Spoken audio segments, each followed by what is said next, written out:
Hi, welcome to World Insights.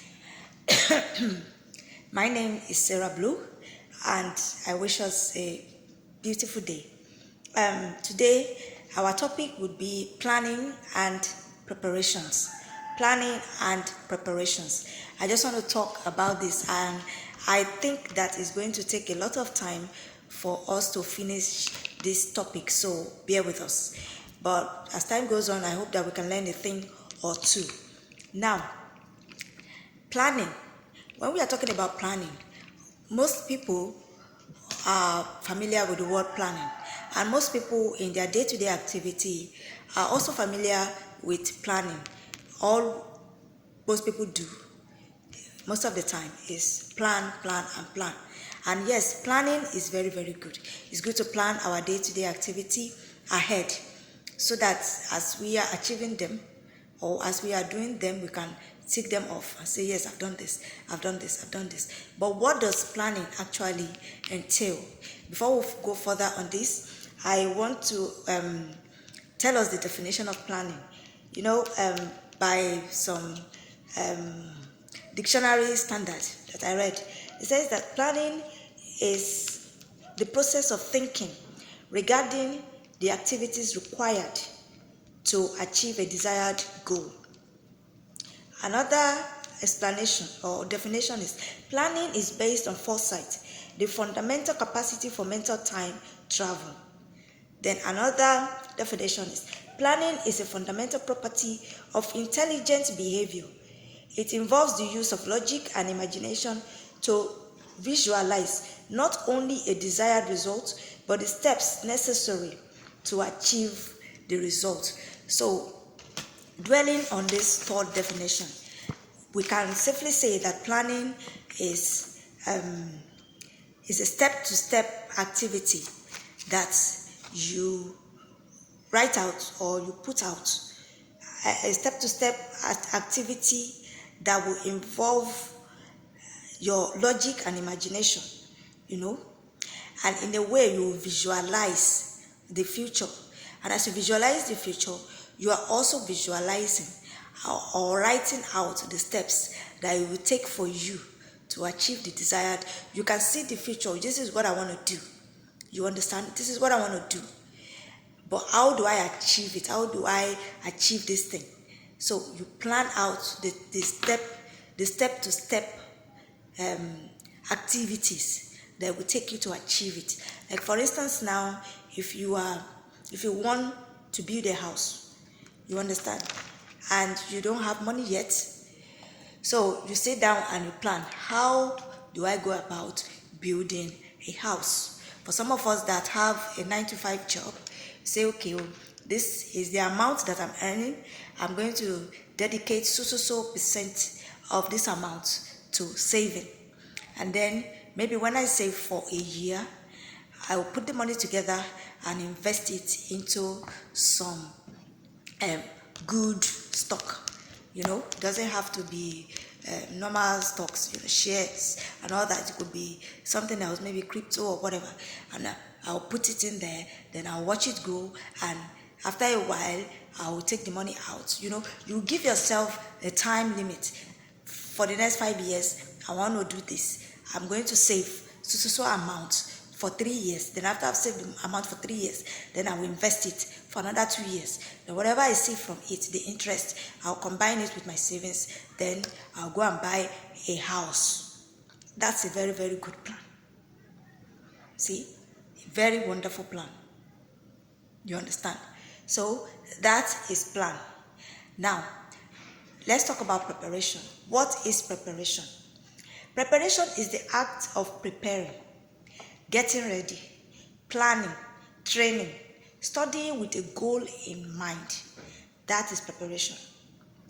Pre means before. Like for instance now, a boot camp is a preparation for soldiers. Rehearsals are preparations for actors or singers. In cooking, you need to prepare before you actually start cooking. You have to buy the ingredients, you have to put everything together first, then before you now start cooking. That is preparation. You understand? Another definition of preparation is the activity of putting or setting in order in advance of some act or purpose. Then the third one is the cognitive process of thinking about what you will do in the event of something happening. You understand? This one now is telling us that preparation entails not just the good part, but also the bad part. Because we can be planning and be saying, yes, I want to achieve this in the next 5 years. But what about if you now start experiencing some adversity? How do you counter it? So that's what the third definition is talking about. It said the cognitive of thinking about what you will do in the event of something happening. Then the fourth one, it said the state of having been made ready or prepared for use in action. The other one, the last one also says activity leading to skilled behavior. But I want us to actually really dwell on that third one, which says that the cognitive process of thinking about what you will do in the event of something happening. So by this, we like to say that preparation is actually the most important aspect, or should be our focus mostly, because if we really look at planning by definition, we see that it has a lot of limitations. Planning is good, but it has its own limitations. Planning is limited in the sense that we can only see the good side of things. Yes, I want to buy a house, so we are thinking I'll put some money in order, then after a while I'll do this, I'll do that. We are not factoring in the fact that we could face adversity during this time.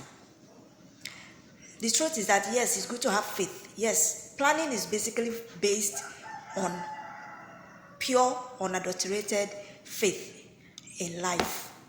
You understand? You believe that, okay, all things being equal, without any adversity, I should be able to buy a house in the next 5 years. That is planning. Then you put it in order. I'll save, and after I save, I'll do this. Or if you are the type that have inheritance, okay, from my daddy's inheritance, I'll gather some money, I'll take this, I'll take that, and I'll put it together, I'll buy a house. That's planning. Perfect. Good. But preparation takes it up. Preparation involves the fact that as you are planning for the good, you should also put in consideration the fact that you will experience the bad, because that is what life is all about. Faith is good, yes, but this is life, and we cannot escape life sometimes. Life happens every day. The good happens, the bad things happen. We can't escape it. This is what is called life. We experience both the good and the bad. So how do you handle it? That is where preparation comes in. Okay, whatever the case may be, this is what I am prepared to do.